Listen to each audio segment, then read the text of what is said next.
Hi, I'm Robin Gibb, and later on a report by me on the sacrifices made by the men of Bomber Command in World War II.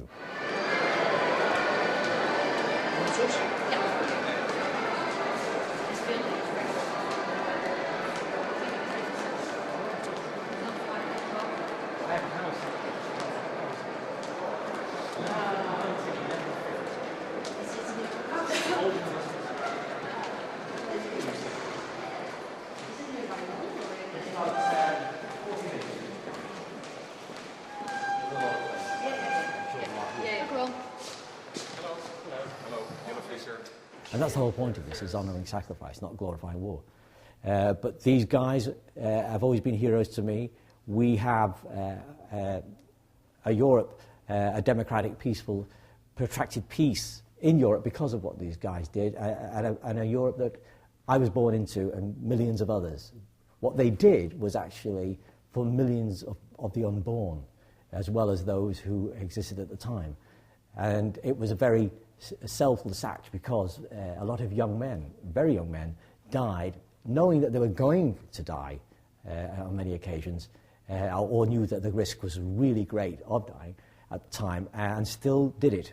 And really what they were doing it for people they didn't even know. Yeah. Millions of people they didn't know, including myself. And we also have to remember that before Britain was bombed and blitzed, and long before Dresden at the end of the war, that there was Rotterdam, and before Rotterdam was Warsaw, and that was just a few weeks into the war. It demonstrated what this criminal regime was capable of doing, and it highlighted and warned people well in advance. And of course, a lot of people must know their history, that this is what they were capable of doing. And as I say, this was long before Coventry, Birmingham, London, Manchester, and Southampton, and Bristol, and on and on and on. As well as many other cities in Europe that were reduced to a pile of rubble, burying women and children alive. And those people, they've got to remember that. And of course, that these men were not trying to wage a war, they were trying to end a war. I've always thought all my life that these guys saved the world, and they did, because peace in Europe meant peace in the world. And remember, Britain was the first country to take Hitler to task. We were the first to declare war on Hitler for going into Poland, and we stood alone. After the fall of France, we were alone for 2 years before America came in. Absolutely alone. All of Europe was occupied by the Nazis, and we were alone, fighting a totally occupied Europe by the Nazis.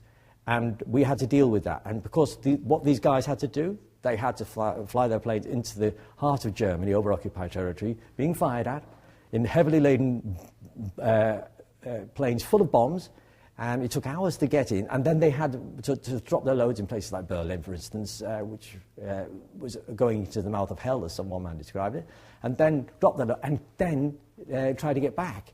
And 9 times out of 10, they couldn't get back because they had to go over occupied territory again to get back to the United Kingdom. And once they got to England, of course, they got to near their aerodromes, and the guys on the ground said, "You've got 5 minutes," because the runway lights will go on for 5 minutes, and then they'll go off, because if it's at night, you see, you couldn't see the runway, and the blackout dictated that they could only have 5 minutes to find the runway. Once those lights went out, you were on your own, and a lot of planes actually crashed. So you're saying... It wasn't friendly fire, it was friendly ground. It was hell, and these guys are real heroes. Yes, and it was hell. I don't think it's a pivotal part of European history as well as British history. It's the greatest war in history that had to be fought because civilization was on the line, and world peace was on the line. It was unlike any other war that's ever been. And before that, and ever since, there has been nothing like it. And because it happened, there will be nothing like it in Europe again, thankfully. It was almost like a vaccination against the future of how Europeans conduct. Europeans will never go to war with each other again. But still, 65 years later, there's no monument. There will be a monument. There will be. A monument. There should have been a long time ago, but it's never too late. And the good thing about this is that there's but why isn't there a monument? Well, because there was in the 60s, I think there was a lot of backlash against the idea of the celebration of war, or of the exaggeration of celebrating war heroes. And they were almost lampooned to a point where I thought was disgusting. There's been a sea change, particularly in Great Britain and the rest of the world. Then there was never that attitude in America, by the way. The military have always been honoured there. But in Great Britain particularly, as you got into the 80s and 90s, the change began to occur where the respect that these men deserved started to occur. And even the government and the present government are starting to recognise. Indeed, I had a personal letter from Gordon Brown just a couple of weeks ago saying that he has complete support for the monument and it's deserved, and he was completely 100% behind it. This would never have happened 20 years ago. Because they had a very bad reputation. Well, it's a reputation that was ill-deserved, and in a way it was propaganda actually from the enemy itself, if you say the enemy, the Nazis, because they were putting a spin on Dresden. Well, Dresden, you know, if you say Dresden, it's very easy to say, oh, well, look what they did in Dresden. Bombing's not a very nice thing, but war isn't a very nice thing. And what they did to start with wasn't a very nice thing. In fact, if they hadn't done what they did in the beginning, nobody would have got. We would never have done anything to them if they hadn't done what they did in the first place.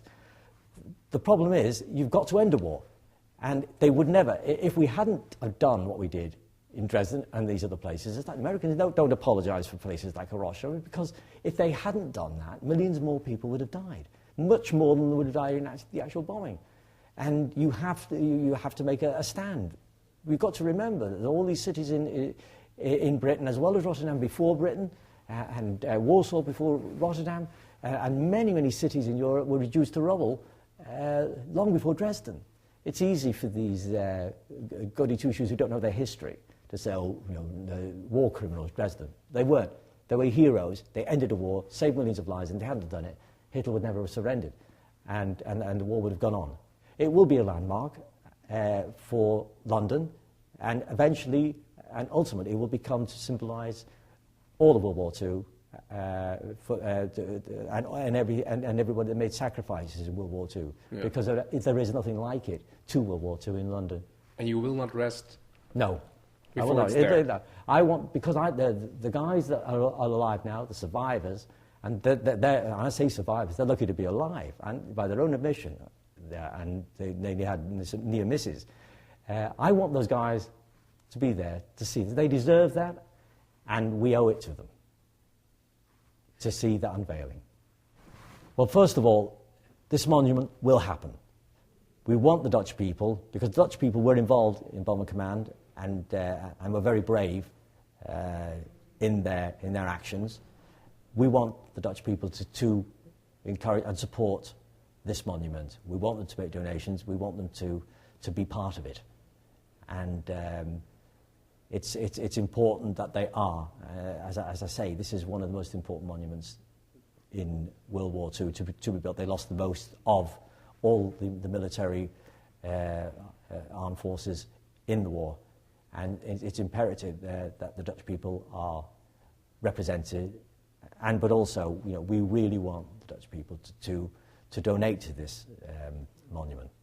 It'll be something that they'll be proud of, and something that they can make a pilgrimage to every year to honour those people that made the ultimate sacrifice.